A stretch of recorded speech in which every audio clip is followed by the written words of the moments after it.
Zeke. Hivyo unajua Queen ameolewa? Mimi nimesikia tu kwa watu, yani sijapata uhakika sana, nimesikia tu juu yani. Ameolewa, mimi mpaka nikaa napata maswali ile wanasemaga eti mwanamke mzuri hawezi kuolewa. Nimesikia. Sema nini huko mtaani kwa anazungumzika kabisa. Wewe mwenyewe unajua hilo, una nini tu hapo.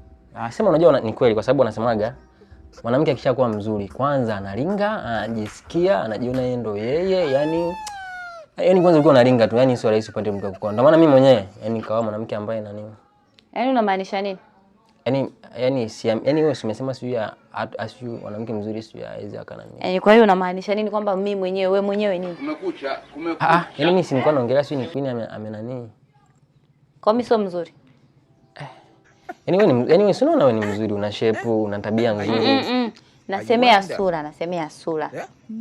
Sura. Nani ni mzuri. Sema nani kama ukiona yani sura yani kama ukitokea kwa pembeni. Hivyo unajisikiliza unachoongea.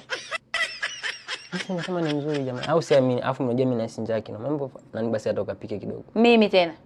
Mimi nikakupikie? Yani si unapikaga wewe tu kawaida, mbona inajulikana? Mimi mwanamke ambaye sio mzuri nikakupikie? Nani si nimesema nani ukitokea na nini mzuri. Katafute wanawake zako wazuri ndio wakupikie. Mimi leo sipiki. Utashinda na njaa. Mbona nyumba ishaanza kwa ya mashindano sasa kama. Kauli zako hizo. Yaani sipiki leo.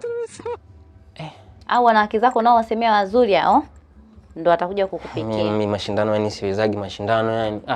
Utajua mwenyewe. Mimi sipiki leo. Utakunywa maji.